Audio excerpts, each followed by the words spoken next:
Well, hi, everyone. Thanks for joining us for this webinar with David Foote, Skills You Need to Get Ahead in a Turbulent IT World, a webinar presented by Foote Partners. And this will show you some of the latest research that Foote Partners has been documenting. They've been tracking IT skills for some 20 years now, and in the most recent surveys have noted some dramatic changes going on. The premiums for IT certifications, for example, have fallen to a 12-year low. 6 of the 8 major categories of non-certified skills lost market value during the last half of 2011. And on top of this, Foote Partners is seeing some changes go on in terms of the demands that employers are placing upon their IT people. Increasingly, business skills are being demanded as IT professionals move out of the central IT department and into the business units. So we've asked David to come here today and present some of his latest research to talk about some of these potentially major shifts that we're seeing in the market. If you do have questions, can you please enter them? Please enter them in the chat window. You can send them either directly to my attention, Paul Gillen, or you can send them to everybody. It doesn't really matter. We will get to the questions later in the presentation. But first, we'll tee things up with David's presentation of his latest data on skills you need to get ahead in a turbulent IT world. David, the floor is yours. Thank you, Paul. This is great. I hope it's as pleasant where you are weather-wise as it is here in Florida. It's a lovely, cool winter day. I can't say as much for business right now, and and where it is right now with its search for talent and skills. The fact is that companies are going through very serious, risky, uncomfortable reorganizations and organizational restructurings and talent searches. It's a kind of a moving to a very new model of staffing that, quite frankly, they should have moved to a long time ago.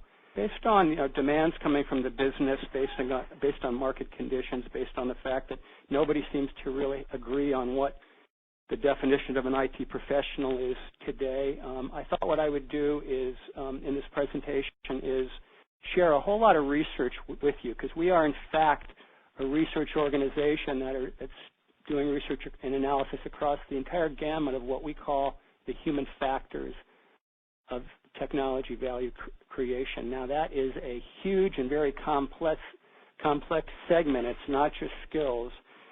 And it's essentially, to define it, to put a point on it, it's more the user side focus on IT versus the vendor side that you might get from places like Gartner or Forrester. And in fact, if you look at the next slide, this is us. We are former Gartner, Meta Group, McKinsey & Company analysts and consultants. If you're not familiar with Towers Watson, that would be sort of the Gartner equivalent in the HR world, and we have a number of former practitioners here too. And what we're doing here, and the reason why I need to describe exactly what our research is that there is no shortage of opinions right now out there.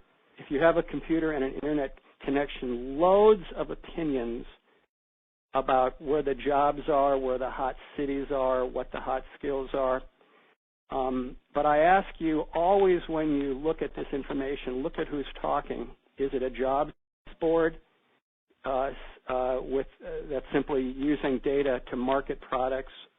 Is it a consulting firm? Or is it a research organization? What we are is a pure research organization, and we're independent. So I'm going to give you our view of having developed research partnerships with about 2,300 employers in U.S. and Canada, covers nearly 125,000 IT professionals. Our business is simply to create pure market insights. It's the actual product. It doesn't support any other products here and exists for no other reason but market intelligence. And in fact, our business model is we simply fund that research and we push it out to people who need to make multi-million-dollar decisions, and so we have about 2,000 customers who do that. So it's objective and it's pretty deep. And probably this topic here would be a full-day briefing. We're going to do it in 45 minutes, so it's going to be a real sprint. I'm going to start by going slightly broad. By the way, this is me, and you're going to probably at one point in this presentation need to increase your screen size to full screen because we're going to be looking at the last 15 minutes of this presentation at a lot of data. We're going to tell you what skills are gaining in value, what skills are declining in value, what the highest paying IT certified and non-certified skills are. But I'm going to start a little more broadly because I think as Paul mentioned earlier, it's the context of skills that's important. It's not simply possessing them, but it's all the other things that you have that make those skills important. Industry knowledge, customer knowledge, experience, maybe going through several life cycles of a product development. It's not simply possessing those skills. It's the whole ball of wax. And because of that, we hear very, very often in our customer base of employers who have had open recs for 5, 6, 7, 8 months.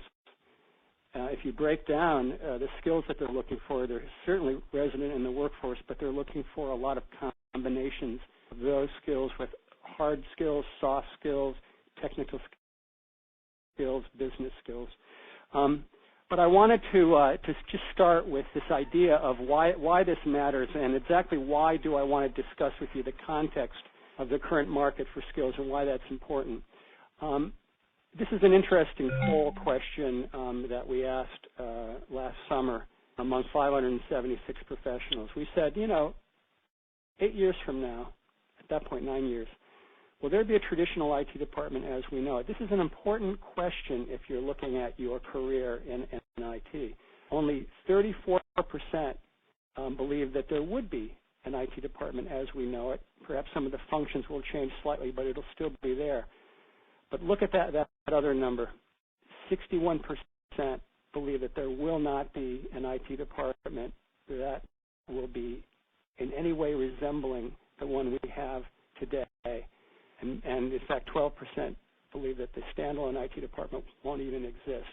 This is very important because the idea of skills resident in the workforce, and one of the things that we'll talk about today is that a good 80% of the people who call themselves IT professionals do not work within the walls of a traditional IT organization. And the question is, well, then who's hiring them and what do they need from them? And in fact, that speaks to my point earlier about the context in which those skills are applied. If you're a finance organization hiring people with IT talent, but also business skills and aptitudes, knowledge of the customer, knowledge of the business, knowledge of solutions, you're looking for a combination of skills that would bring subject matter expertise into play in how those skills are applied. And that has a huge bearing on the supply and demand of skills today and the whole question of what is a hot skill. So let's begin fairly high up with the employment market. Yeah, things are doing better. We're 8.3% unemployment. The discouraging part of this is in the bullet points below. The number of discouraged workers, marginally attached workers, these are people who are no longer looking for work, and some of these are IT people. We may have grown by 243,000 jobs in January, but the number of people who were added to the groups, discouraged or marginally attached, no longer looking for work, was 455,000. So as much as we'd like to think that unemployment is coming down, these 455,000 are not included in the definition of unemployment that goes into computing that rate. And that's important there too, because I think there's been a lot of speculation in the press that things are really becoming better. I'm an optimist by nature, but I don't see as much optimism, and I'm going to explain that as we go forward. I'm going to try to hit high points, but I'm going to hit some warning signals for all of you too. IT employment is approximately 4.1 million if you believe TechServe, which is an industry lobbyist organization. If you look at and that, by the way, when you get a hold of my presentation, I suggest you do, you can see some of the trends going back 3 years there in terms of the labor market. IT employment, by the way, right there, looking specifically at Bureau of Labor Statistics figures, in the last 12 months, there were nearly 120,000 jobs created. That's net job gains in two categories that would be, you would find a lot of IT workers, management and technical, consulting services and computer systems design and related services. So 120,000 net jobs. However, telecommunications and data processing hosting lost a net 37,900, and of course that has a lot to do with the popularity of wireless and this whole sort of industry transition from landlines to wireless technology. And so we've been losing progressively more jobs there. But here's the point that I was making before, and I'm going to tell you why it's important to this discussion today. All right, let's say that the Labor Department, that it's true, that they actually say there are 4 million IT workers in America. That's approximately 2.8% of the employed workforce. But look at the titles.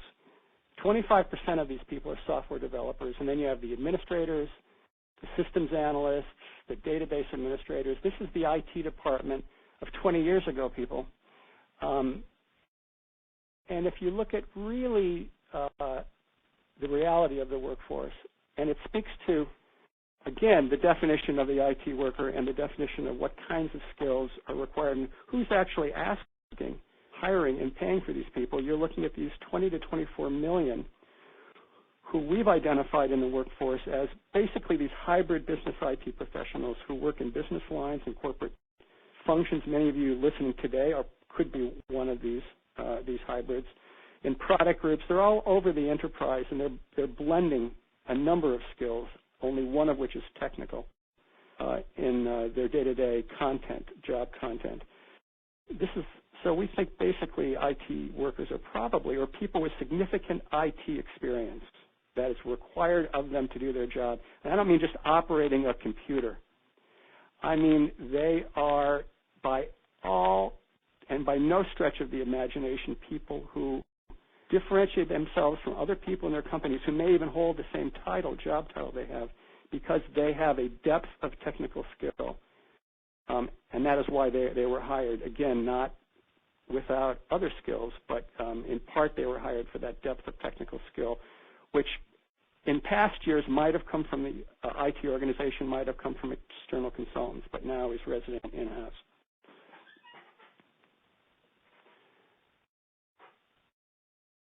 So the next, I think, major point I want to make was made by our president in the State of the Union address, who talked about the fact that we have lowering unemployment, but a huge number of job vacancies.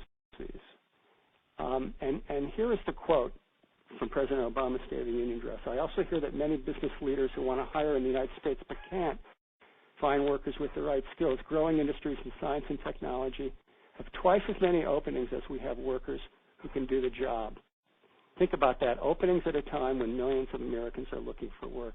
It's inexcusable. And this is one of the biggest conundrums in the job market right now, the fact that we've got a number of people who are absolutely with skills and probably really with deep skills, but the employers have no interest in hiring them. It's something that we'll talk about today. It's an extremely complex subject. I'll do my best to try to give you the main points and what this means to all of you out there who are either underemployed, unemployed, or looking for your next job. Even small companies, though, in this case entrepreneurs, say finding qualified people is probably the most difficult thing they've got in building their businesses. Steve McGugan of Caremark, CIO of CVS Caremark, introduces another point right now as we get into kind of what employers are looking for, what kinds of skills they're looking for. What should you know about getting ahead in your career and maybe getting to your next job? And Stewart says, part of creating change involves holding two incompatible ideas in your head at the same time and somehow still functioning. Being highly responsive to our business partners and customer needs, that's the business side, and creating standardized processes and technology platforms can seem like conflicting goals, but doing both is key to maximizing value. And what does this mean?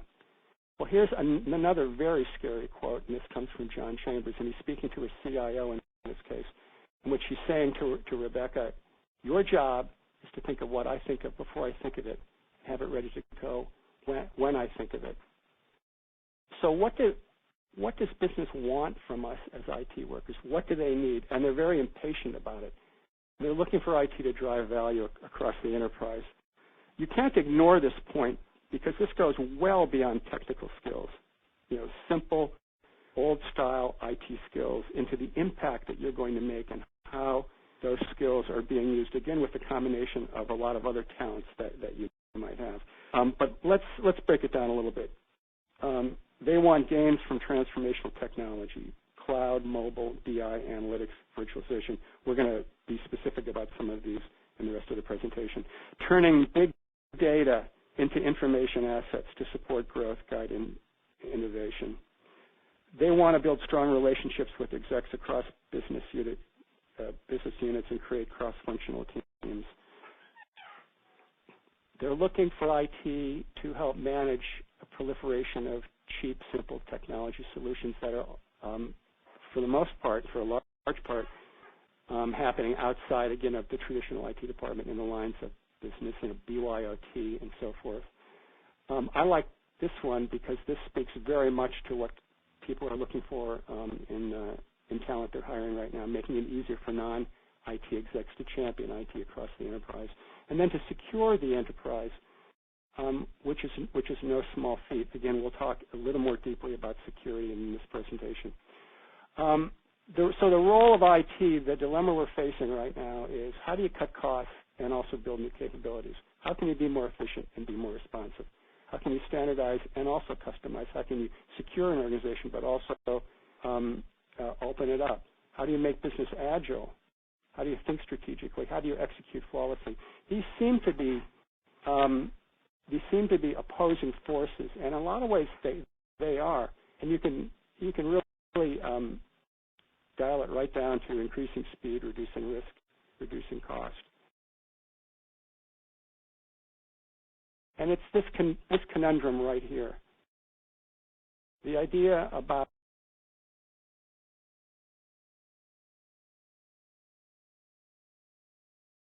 and you dealing with IT as a value enabler.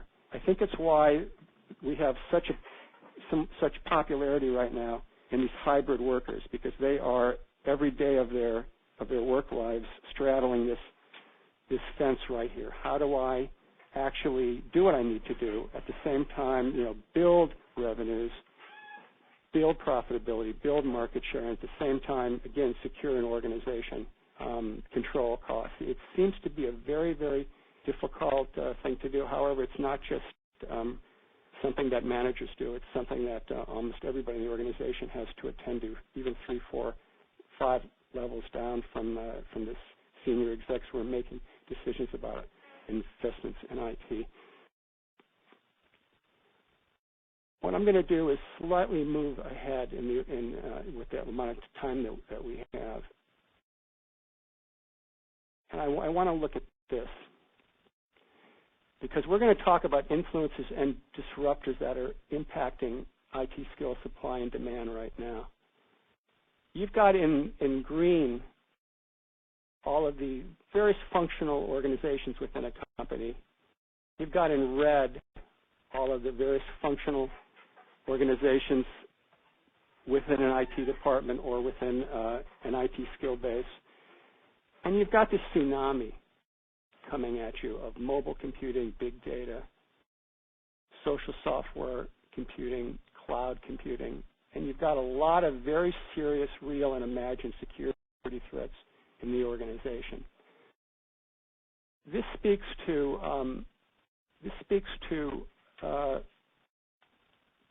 me an enormous change in the IT skill base and why we have so many people out of work right now. The kinds of individuals that organizations are looking for right now is what I call walking Swiss Army knives.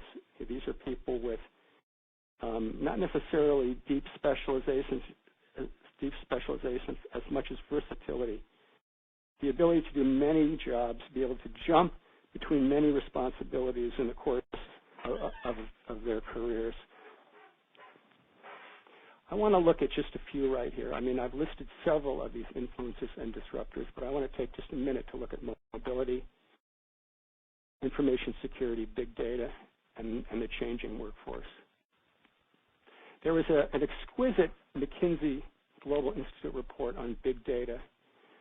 Why it was important is because it talked about many things, but the financial value, the significant financial value that can be generated by big data. It looked at a couple of industries, healthcare, a $300 billion value per year in that data, manufacturing up to 50% decrease in product development, assembly costs, up to 7% reductions in working capital. In global personal location, GPS, $100 billion plus revenue for service providers. But here's the rub right here. If you look at big data, barriers to big data capture, you look at two that interest me: a lack of skills in translating and synthesizing data from analysis for use by decision makers, and the lack of analytical skills required to carry out this analysis. And this is mind-blowing.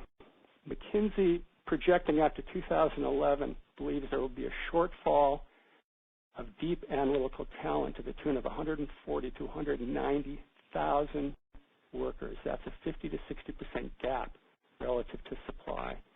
So right now, this really distills down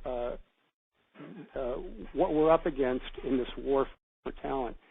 The amount of deep analytical talent, not just getting that data, but actually knowing how to use it between now and 2018, this is an enormous skills gap. And from a talent point of view, we all should pay attention to this. This is a number that, if it's even half true, means that there are tremendous opportunities right now there are several analytical fields, several skills that I could point out to you in this. But it's a tremendous opportunity out there, and it's both short-term and long-term for all of you, as you look forward in your careers. Again, I could go into great detail if we had more time on what those skills would be, where you find them, how much you can earn for those, and what some of these jobs are paying as well. Let's look at mobile. You've got mobile, which is the fifth wave in a long wave, in 5 waves that we've seen going back to the mainframe. In the last half century, each of these waves involves gaps in supply and demand for talent. You see an enormous growth of devices. Just this year alone, smartphone sales will exceed PC sales. You've got tremendous threats. Attempts to monetize mobile Trojans have already arrived. The ability to lock down mobile operating systems, build sufficient applications architectures, the vulnerabilities, not just to data, but to radio links, the data leakage, mobile security policies absent and not enforceable. Huge, huge opportunities here from the point of view of employment and skills. But the good news here is this: we have a number of digital natives entering the workforce. So over time, I think a number of the skills that will need resident in the workforce to handle this growth of mobile devices is going to naturally blend into the workforce. But I think right now we've got a shortage of a lot of talent, not the least of which is in security, to handle this explosion in mobile devices. APTs, the new national sport of China. If you know what these are, this is code these are threats that lie resident in code. They're often dormant, in a dormant state, can be fired up at any one time. A huge opportunity in oil and gas, the utilities, a number of industries for working on APTs, and the threats that they pose. 60%, many respondents, including 60% in industrial manufacturing, 60% in technology, 49% entertainment and media, say the existence of APTs is driving a lot of this spending in their organizations. But this is a very interesting number here. Only 16% of respondents in this PwC study say that organizations are prepared for an APT. And lastly, 43% of respondents in this PwC study believe that their companies have effective information security strategies and are proactively executing on plans. So enormous opportunities in security. Again, and a number of skills that we can pinpoint a little later in this presentation. The problem, generally, as we see it, is limited resource. That's dollars and people for handling this. And let's look a little more closely at what this means. Data security continues to be the number one priority in our CSO surveys of what their priorities are. You've got centralization, standards, governance. You've got changing attitudes about business continuity, cybersecurity, e-discovery. I notice I'm beginning to get into some of the specifics on skills right here. Those are the kind of skills that we see in demand in business continuity, cybersecurity, e-discovery.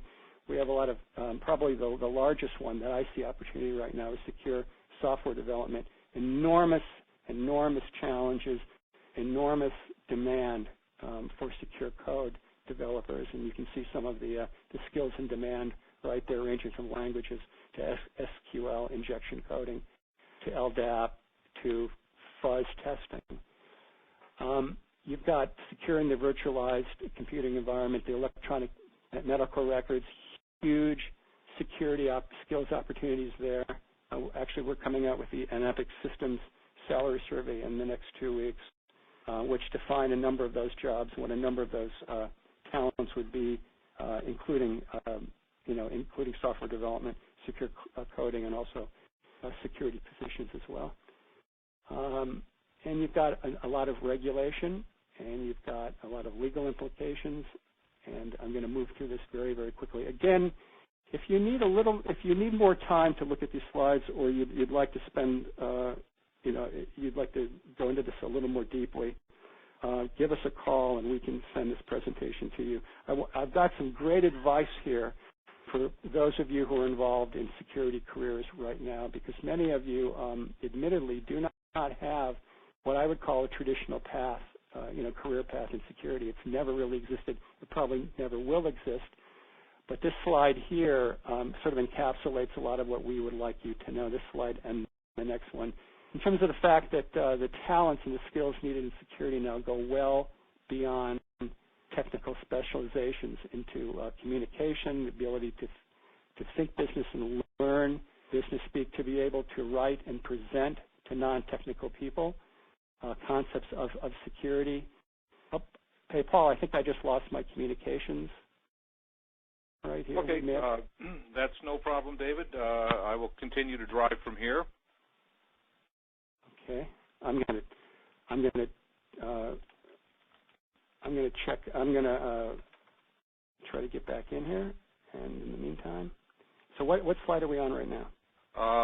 Let's see. You was dealing with security. Okay, I've just gotten back in. So I should be back online right now. Okay, and there you are, and you will have control again. There you go. Okay, great. Thanks. Okay, so we'll move back forward a little bit.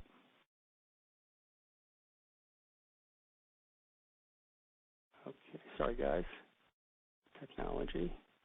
So a number of things to keep in mind. In each one of these, we have quite a bit of detail on what we mean by this and what our advice would be in these areas. But again, it goes, probably what we're hearing is there is absolutely, one area of skills and certification in particular, where we think there's still an awful lot of demand for certifications, and pay for them have been declining consistently for about 5 years. One of the areas that continues to show up in our data as being in high demand and certainly boosting pay in the terms of security certification pay would be, or in terms of pay would be security certifications. We'll look at some of those again towards the end of the presentation. Workforce transformation right now is driving, it's being hindered somewhat by the siloed world that we're in, the idea that there's never enough funding even for skills acquisition, we have a number of people who are talented in frameworks and approaches, but we don't see a lot of these frameworks being poorly applied. That's why you're wondering why your expertise in a number of these frameworks, ITIL, TOGAF, it could be COBIT, is not necessarily earning you more in pay. But the existence of these frameworks is simply not enough.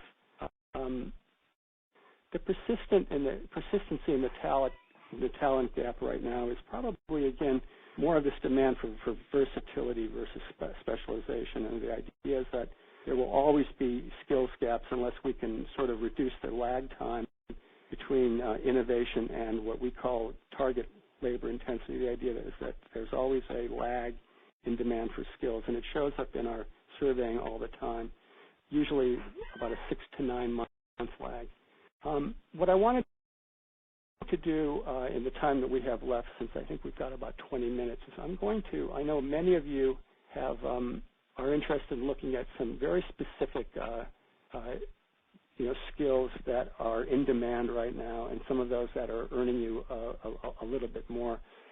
And before we get into some of this data, what I want to do is look at some of the softer skills that we see, generally speaking, in the workforce transformation that's underway right now, a very significant workforce transformation. Again, probably away from more resident in-house technical specialties, which are progressively being outsourced, purchased through managed services, maybe through cloud acquisitions, public, private, and hybrid clouds. But if you look at the resident workforce and we ask people, what are you looking for that you're having the most trouble finding, that's not a specific technical skill, not a specific product, but that is just ubiquitous in your organization, and that you want from workers in addition to what other technical skills they might bring to their job. This is very much a hot list of what we hear. In general, looking for the ability to do business analysis, having functional area knowledge. They want your skills applied, again, to either any number of corporate departments, products in the company. Could be finance, could be sales, could be operations, could be accounting, could be distribution, could be operations. They're looking for people who have applied those skills to solutions in any one of these areas. They're looking for industry-specific experience. That's really what defines these so-called HBPs, these hybrid business professionals. In addition to that, you'll see the items right below that: collaboration, team building, expertise, project management, especially global, strategic thinking, problem solving. You've seen these lists before, but for a long time we didn't include this slide in presentations because we felt pretty much people understand this. But these are skills that they're willing to actually pay extra for. I mean, they literally are willing to pay bonuses or additional amounts of cash for people who have been able to impact organizations and be able to do it in ways that would require this, in addition, again, to traditional IT technical skills they might have. Again, it's the context that's involved here. It's the context of these skills. So if you are finding that you are unemployed or underemployed, and you're looking for, well, where should I really be where should I really be investing my time in terms of building my career, building my talent base? Not essentially pushing what you have, but pulling it. It's more or less, what are people looking for? Not what do you have, but what are companies looking for? These are critical skills right now. Don't forget, 80% of IT professionals out there are not working within, again, the traditional IT organization. They're working somewhere in the business. And Paul, I've also had this communication error happen again, so we're gonna dial back in. Okay, that's fine. We'll switch over. Okay, great.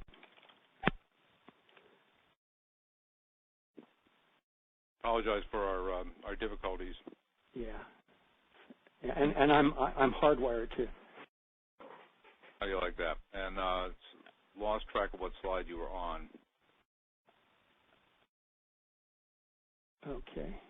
I could get us there.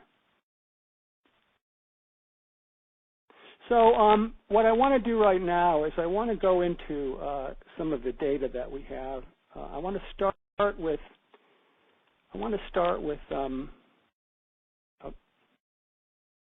You're back, if you could give me control. There you go. Great.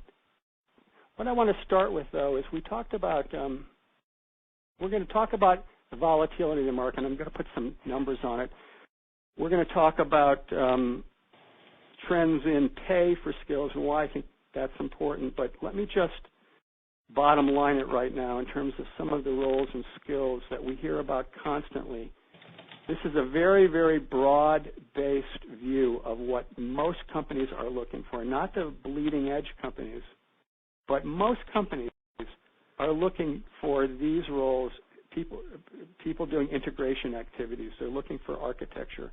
They're looking for analysts, process people. They're looking for security talent. They're looking for social media talent. They're looking for analytics talent. And the kind of skills, and we hear this over and over again, it's a very, very specific but very, very broadly defined need in the market right now. And as you look at some of the next slide would be some of the things that we're starting to hear about.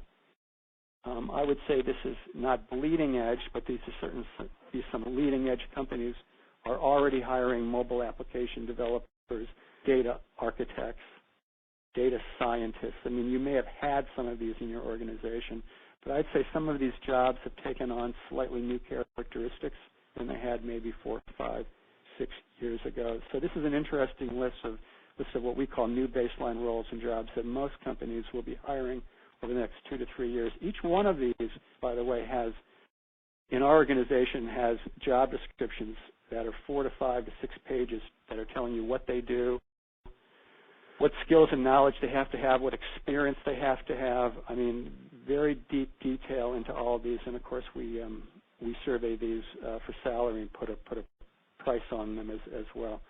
But these are some of the probably more interesting jobs where I see demand started building, for instance, for data scientists probably 18 months ago, but now it's more mainstream. You hear about it all the time. Data warehouse analysts have been around for years. We've been tracking pay for data warehouse analysts, architects, developers, and engineers since 1994. Again, a slightly different evolution in their duties and responsibilities, skills, and experience factors.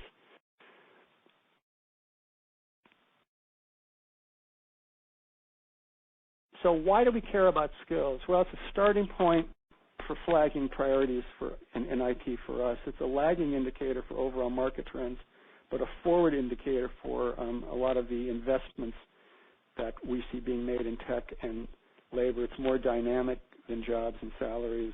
It really moves, as you'll see. The volatility rates, we define volatility as something that's changing in value, either going up or down.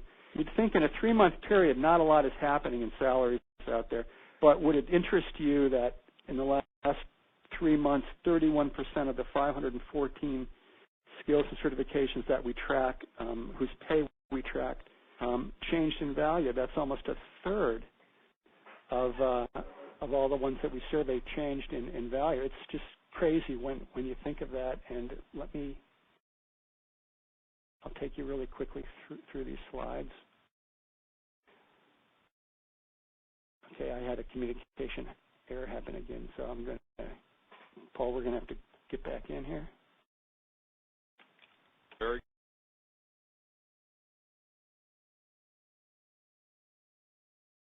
good. All right, sorry about that. Okay, we're back on.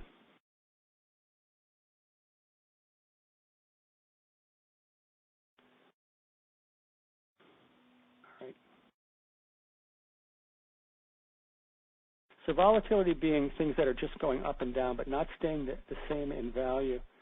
Here's the last, going back to 2007, the candy cane bars that are in green, sort of the candy cane, that is overall volatility. It's 31.3% right now in the fourth quarter. Usually, typically, before the economy hit the skids, back in the 2003, 2004, 5, and 6, typical volatility over a 3-month period was 14 to 19%. Again, 14 to 19% of the skills premiums that we're surveying. And by the way, what I mean by skills premiums is this is the amount of money companies are willing to pay in cash in addition to base pay for a particular skill. And the companies have been using this for years, skills pay for years, for, among other things, dealing with this problem of people who have job titles that are not really standardized or consistent across the organization, where you have several people within the same job title but with dramatically different skills. If there is a technical skill that you can pull out of there that is in demand in the market, they may be willing to pay you a little extra for that, again, to differentiate yourself compensation-wise from people who also have that job title but who don't have that skill. It's the answer to why companies are not just creating hundreds and hundreds of new job titles. It's complex. They don't want to do it. They'd much rather figure out how to differentiate people within the job titles they already have and the salary ranges they have, and one of the ways to do that is with skills pay. That's what we're talking about here. And so we have intense volatility over the last couple of years, ranging from 23 to 38%, and that's really unusual. Now, if you see volatility right now in certification, the upward volatility where we've really seen a lot of gains in value have been lately in systems administration, engineering, IT security, and architecture, project management process. Notable downward volatility where we've seen declines in value among certifications has been applications development and a lot of the beginner sort of foundation level certifications, the ones where you can take a test and if you get 55% of the answers right, you pass, those kinds of certifications. In non-certified skills, you found the upward volatility with gains in value in applications development, and a lot of that, I think, is being spurred by mobile applications development right now, without a doubt. Mobile platforms application development, SAP and enterprise business applications and web and e-commerce. Downward volatility in non-certified skills in those areas that you see listed right there. Again, we'll take a little closer look at this. This is an interesting chart. This goes back 10 years to show you what an individual IT skill certification is worth on average. That's the average median pay, and you see that it's relative to the unemployment rate. This is, again, an interesting analysis. If we had more time, I could tell you what it means. But what you need to get from this chart is that non-certified skills have been largely worth more than certifications going back to 2007. I mean, they've been growing at a faster pace. They've been on, basically, with the exception of some upheaval in the markets in 2009 and going into 2010, they've been rising in value consistently since 2004, whereas IT certifications, as far as premium pay for them, have been declining consistently over the last almost 6 years. And there's the number right. There's the view right there. Blue is certifications. Green is our non-certified skills. Pretty much at this point, we're seeing market corrections, and again, it's a rather complex explanation. But I think what you're seeing right now is this transformation, this organizational shakeout, has been reducing pay for both skills and certifications.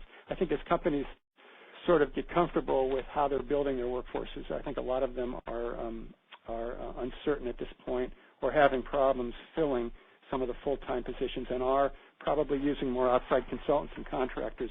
And we see that as probably starting to dissipate over the next couple of years, where you'll see the building of, once they've defined the new workers in this, I would say, basically new IT organization or new IT business hybrid organization. As they define more of these jobs, you'll probably see a reverse of this, and again, more investments in skills pay going forward. That's my brief explanation. What I want to show you here is that over the last 3 months, this is a certified pay. Only one area over the last 3 months, and even 6 months and 12 months, has been increasing in value, and those have been architecture, project management, and process certifications. Everything else has been declining in value. The largest decline has been in web development. Again, web development is not an area where you normally need to be certified. You'll see that there's been there's been just the opposite happening with non-certified web development and e-commerce skills. These are the highest paying. Again, you're going to probably want to get a hold of this presentation and dig into this a little more deeply. These are the highest paying IT certifications right now across 8 categories, actually 7 categories listed here. I guess one of them does not have high-paying certifications, but these are the ones where we see the highest-paying certifications, and it's ranked in decreasing order right now. So there you have database certifications, applications development, security. Obviously, security certifications continue to be important, but also, the typical areas of certification, the industry having been built heavily on networking and systems administration and engineering, certified skills. And then over time, we've seen the addition of many architecture, project management, and process certifications, some of them that didn't exist even 4 or 5 years ago. The next is looking back in just the last three months, the market value gainers, and everything in blue. These are important. The 3 that are listed in blue were also on the high-paying list. So think of the Magic Quadrant at Gartner. Everybody wants to be up in the top right-hand corner, where it's high-paying in this case, and it's actually showing it's on an upward vector in terms of growth and value. So we see 3 right now that are probably more valuable, but all the rest are certainly, if you have these certifications, you're sitting in a pretty good spot as far as market demand for your skills right now. Now you've got the market decliners. It's a much larger list, again, because the values of certifications have on average been declining progressively over the last 5 or 6 years, and they can continue to decline. These are percentage increases in certifications in rank order over the last 3 months. This is everything that's grown more than 9% in value. That is the skills premium that people are willing to pay is in excess, equal or in excess of 9%.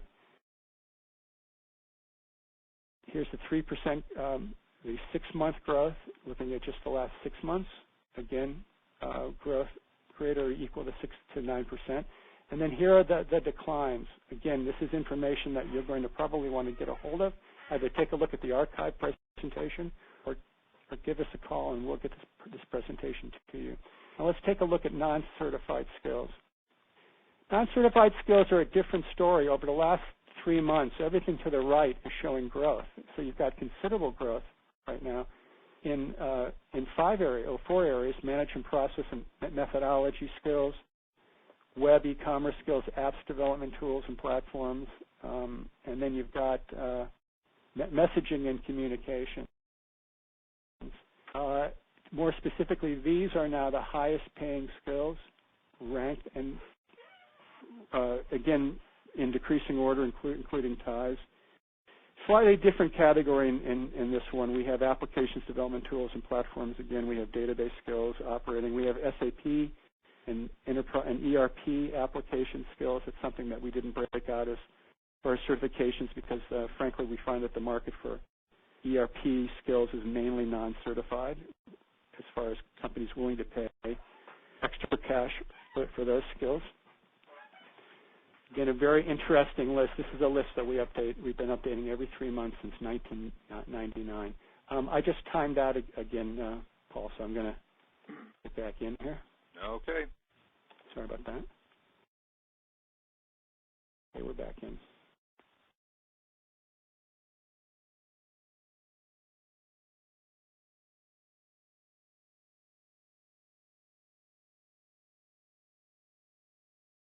Okay, we're back in.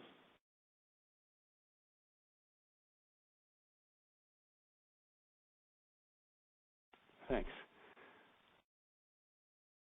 So just to complete the non-certified portion of this, these are the value gainers. Again, everything in blue was also on our list of the highest paying. So these are already high paying and getting, and we're projecting even higher pay, even more growth in pay for these. It's an interesting group. Groovy Grails, Java, Ruby, Oracle skills, IT governance, predictive analytics and modeling, governance, risk, and compliance, TIBCO, Microsoft Identity Integration Server. And there's, by the way, there's a story behind each of these two. But oddly enough, both in certified and non-certified, IT governance, risk, and compliance skills are in huge demand right now. They've been showing up consistently over the last 6 to 9 months. Here are the market value decliners. Again, a very large list with SAP, but oddly enough, in the last slide, a very large list in the gainers.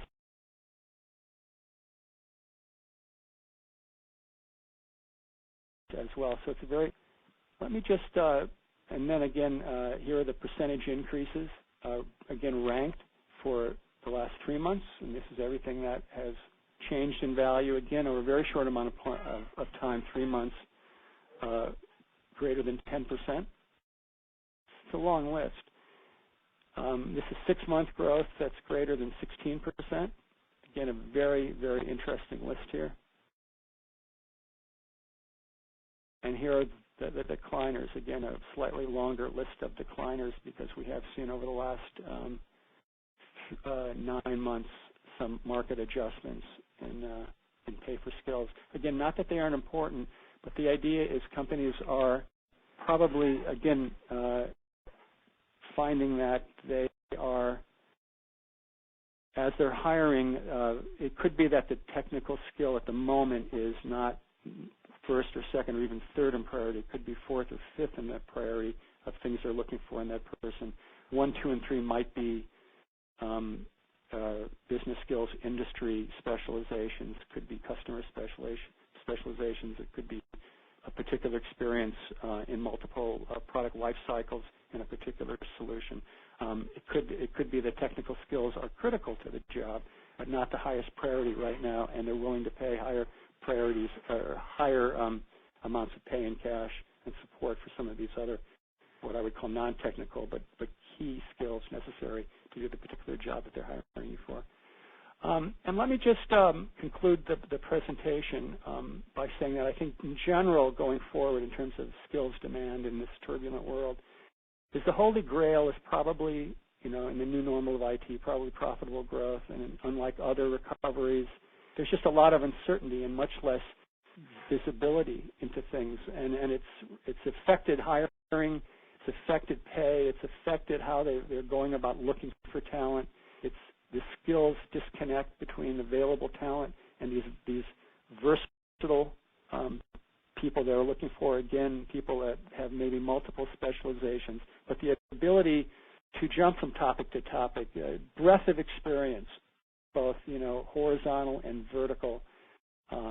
What I would call impact workers in general. As they're looking for these people, I think they're struggling to actually define who these people would be because it's, again, quite an interesting transformation of the workforce. I know that our job descriptions have been changing more rapidly now as we try to describe who these people are, more rapidly than I've seen in the last 20 years of writing job descriptions and defining people. I know that there's a lot of redefinition going out there in the market. You can see that in some of the job titles I pointed out to you before in terms of some of the new baseline jobs and some of the current roles that they're looking for to do the work. The idea of both innovation and keeping a close eye on costs has I think also altered some of the picture of who the kind of talent companies are looking for. I think this insatiable demand for new technology capabilities, the point is if people are able to buy cloud services on their credit card, and you may not know about that, I mean, that's an enormous, well, you can look at it as an enormous threat, but it's also an enormous opportunity for IT in terms of governance and control and security and threat alleviation. I mean, there's no, as I said before, in security, there's probably no, lack of demand for any number of security skills. It's actually a presentation that we deliver that's about a half day specifically. What kind of talent are people looking for with specific skills, and how would they be applied in security? It's an enormous opportunity out there. It's probably the number one area for job growth right now, and talent is in security long term. It just has enormous growth potential and enormous career potential for people with who are have the technical skills but are also tuned into wanting to work in security. It's a very specific kind of talent that they're looking for. As I mentioned before, it's a very difficult hire for most companies. Let's open it up to Q&A in the short amount of time we have left, if we have any. Well, I'm afraid we don't, David. I think we're plumb out of time here, and it's a shame because I think people are maybe reeling a little bit from the amount of data that you presented, and it's truly a fire hose. We will have be sending people the link to the archive presentation. This is being recorded and will be archived, so you can navigate David's slides with stop action and pause in on some of the numbers that he showed. But it's an amazing amount of data, and clearly you're documenting some very important changes in the industry. So, David, I want to thank you for being with us today. Thank you, Paul. And I want to thank everyone for being here. Once again, we will send you a link to the archive, and we encourage you to stay in touch as we inform you about future webinars. So with that, this is Paul Gillen saying have a great day.